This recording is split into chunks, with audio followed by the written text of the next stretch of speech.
Mabuhay mga bata! Ako nga pala, si Ginoong J.R. Inal.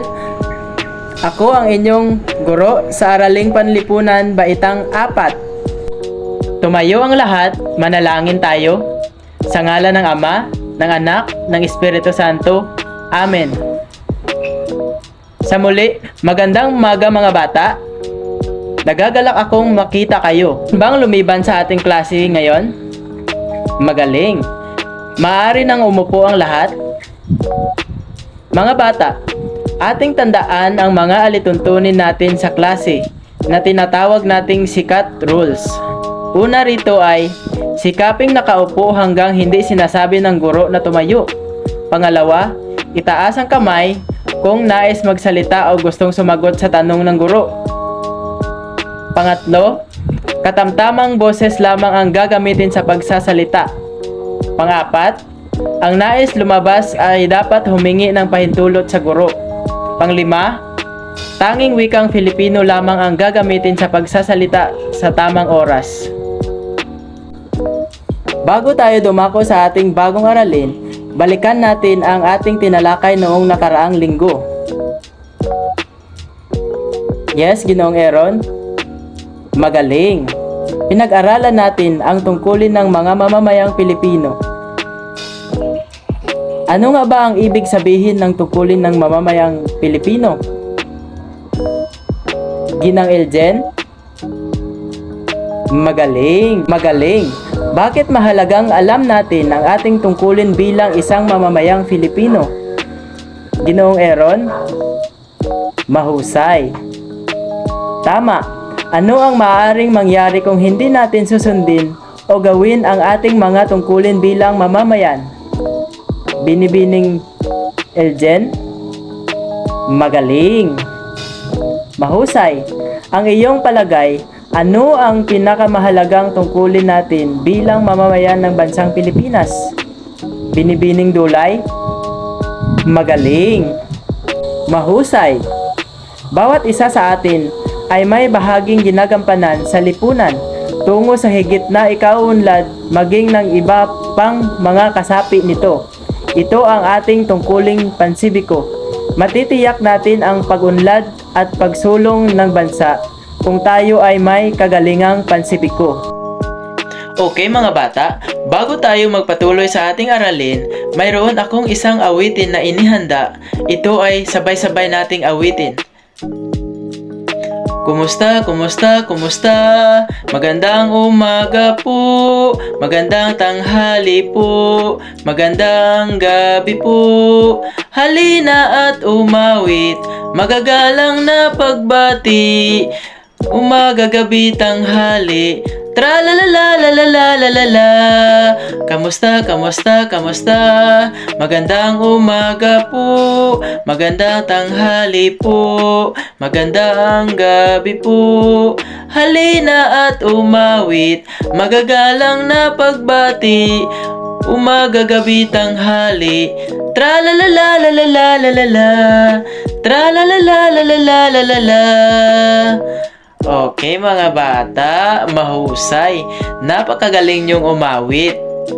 Mga bata, naranasan niyo na bang makaramdam ng pagtatalo ng inyong isip at dapat gawin? May mga bagay na tayong iniisip ngunit iba ang ating nagagawa. Ating suriin ang mga larawang ito. Pamilyar ba kayo sa larawang snake ladder? Magaling, mahusay. Suriin natin ang larawan. Ano-ano ang inyong nakikita? Binibining Eljen? Magaling! Napakahusay mga bata. Suriin naman natin anong bagay ang nakadikit sa mga larawan. Ginoong Aaron? Magaling! Ano ang nakadikit sa larawan ng mga batang nagtatanim ng puno? Binibining Dulay? Magaling! Tama! Ano naman ang nakadikit sa larawan ng mga nagtatapon ng basura sa tabi ng daan? Very good! Napakahusay mga bata! Kung laruin natin ito, ano ang mangyayari sa manlalaro kung siya ay napunta sa larawan ng mga batang nagtatanim? Ginoong Sotyo? Magaling! Ano naman ang mangyayari kung ang maglalaro ay natapat sa babaeng nagtatapon ng basura sa tabi ng daan? Mahusay! Ano kaya ang ibig ipakahulugan ng larong ito? Magaling! Ginoong Aaron. Mula sa larawang inyong nakita sa Snake and Ladder, sino-sino ang bumubuo at gumagawa para sa ikabubuti ng ating bansa? Tama! Kaninong mga kamay o balikat nakaatang ang ating pagsulong? Magaling, Binibining Eljen. Kabahagi ka ba ng ating bansa? Lahat ba ng ginagawa mo ay may epekto sa pag-unlad ng Pilipinas? Bakit at paano? Binibining Dulay? Magaling, napakahusay. Gaya ng sinasabi na matitiyak ang pag-unlad at pagsulong ng bansa kung tayo ay may kagalingang pansibiko. Upang magkaroon tayo ng kagalingang pansibiko, kailangan nating niwala sa ating sariling kakayahan at makagawa ng kabutihan para sa ikagaling o ikabubuti ng komunidad. Ngayong araw, ating alamin ang mga gawaing nagpapakita ng kagalingang pansibiko. Okay mga bata, para sa ating layunin, sa pagtatapos ng aralin, ang mga mag-aaral ay inaasahang: una, naiisa-isa ang mga gawaing nagpapakita ng kagalingang pansibiko. Pangalawa, naitatala ang kabutihang dulot ng gawaing pansibiko sa isang bansa. Panghuli, napapahalagahan ang iba't ibang uri ng kagalingang pansibiko sa pag-unlad ng bansa.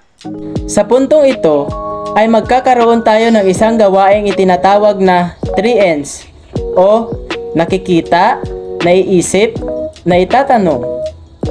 Hatiin natin ang klase sa 4 na pangkat.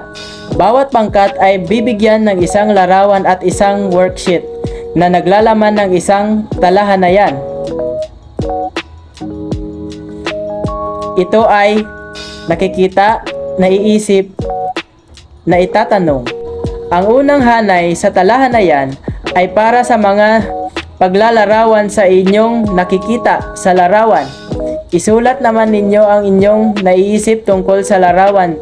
Sa pangalawang talahanayan, ang pangatlong hanay ay para naman sa katanungan ng inyong naiisip.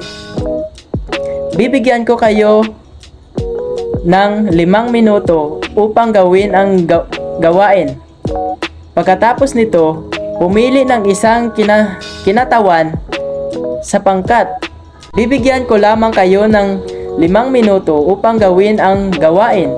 Pagkatapos nito, pumili ng isang kinatawan sa pangkat siyang magbabahagi ng inyong sagot. Ang mga katanungan ninyo sa ikatlong hanay ay sasagutan ng susunod na magbabahagi ng pangkat. Ako'y masaya at nagagalak dahil maganda at mahusay ang inyong mga gawa. Balikan natin ang mga nasa larawan. Ito ba ay mga mabubuting gawain? Bakit? Yes! Binibining Eljen? Magaling, napakahusay. Ano-ano pa ang mga gawaing alam ninyo na may kabutihang dulot sa ating bansa? Binibining Mling? Magaling, napakahusay. Bakit kailangan nating magtanim ng puno? Ginoong Sotyo? Mahusay, napakagaling. Pa ang mga gawaing alam ninyo na may epekto sa pag-unlad ng ating bansa? Magaling. Tama. Sino sa inyo ang may karanasan sa pagtulong sa kapwa? Ano-ano ang mga ito? Binibining Eljen? Mahusay. Napakahusay. Ito ay napakahusay na gawain. Bakit kaya may kabutihang dulot ang pagtulong sa kapwa? Yes, Binibining Eljen? Magaling. Mahusay mga bata. Maliit man o malaki ang iyong naitulong, may malaking epekto ito sa inyong tinulungan. Kaya dapat tandaan na kung may nangangailangan ng tulong, dapat natin itong tulungan. Ngayon, ang lahat ng inyong nabanggit ay may gawaing nagpapakita ng kagalingang pansibiko. Ano ba ang ibig sabihin ng kagalingang pansibiko? Ginoong Aaron? Mahusay, napakagaling. Upang mas lalong maintindihan ng ating aralin, magkaroon tayo na ulit ng isang pangkatang gawain. Ang bawat pangkat ay bibigyan ko ng kanya-kanyang gawain. Bago iyan, ito ay ating pamantayan sa pagbibigay ng puntos para sa inyong gawain. Una, nilalaman, kumpleto, napakalinaw at tama lahat ng nilalaman o ng ginagawa. Kaayusan at kalinisan. Napakaayos at napakalinis ipinasa o ipinakitang output. Walang nakitang bura o dumi, pagkakamali. Pangatlo, kooperasyon. Nagpapakita ng masidhing interest at aktibong pakikilahok sa buong paghahanda at pagsasakatuparan ng gawain. At ito naman ang ating pamantayan sa pagmamarka. 5. Napakahusay. Sa ika-4, mahusay. Pangatlo, katamtaman. Kalawa, kailangan pa magsanay. At ang panghuli, mas mababa kaysa inaasahan. Ang unang pangkat ay focus listening. Sa focus listening, maglista ng mga gawaing nagpapakita ng kagalingang pansibiko at kabutihang dulot nito sa bansa. Ang ikalawang pangkat, ito ay making slogan. Gumawa ng isang slogan na nagpapakita ng pagpapahalaga sa iba't ibang kagalingang pansibiko sa pag-unlad ng bansa. Sa ikatlong pangkat, ito ay pagguhit. Batay sa iyong pagkaintindi sa konsepto ng kagalingang pansibiko, gumuhit ng isang sitwasyon na nagpapakita nito. Lagyan ng maikling paliwanag ang iginuhit o illustration. Sa ika-4 naman, ito ay role-playing o pagsasadula. Isadula ang iba't ibang gawaing pansibiko na kayang gawin ang isang bata at ipakita ang kabutihang dulot nito sa bansa. Bibigyan ko lamang kayo ng 8 minuto upang gawin ang mga ito. Pagkatapos ay ibahagi ninyo ang inyong ginawa sa klase.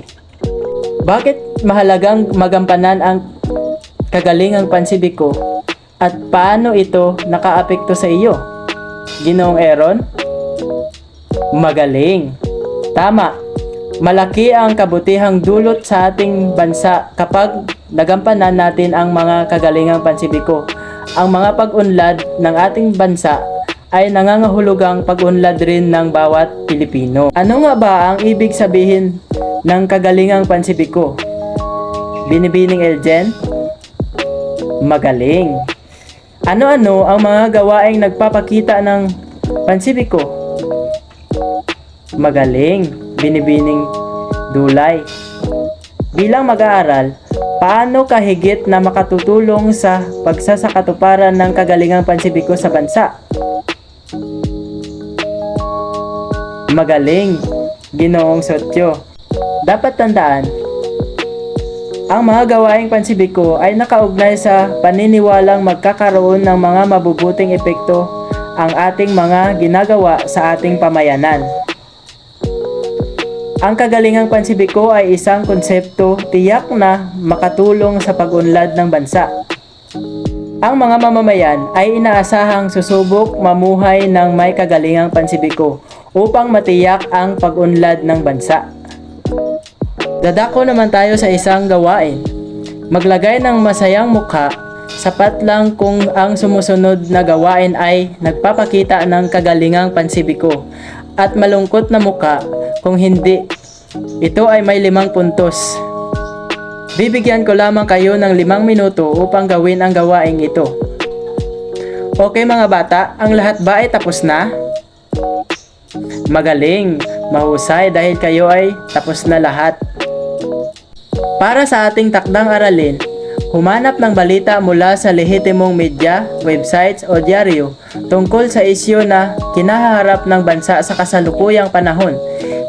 Sa isang pirasong papel, ilagay sa kaliwang bahagi ng talahanayang nakuhang balita at isulat sa kanang bahagi ang aksyon na maaari mong gawin upang makatulong sa pagresolba o pagtugon sa isyu ng bansa. Okay mga bata, hanggang dito na lang ang ating talakayan sa araw na ito. Naway marami kayong natutunan sa ating klase.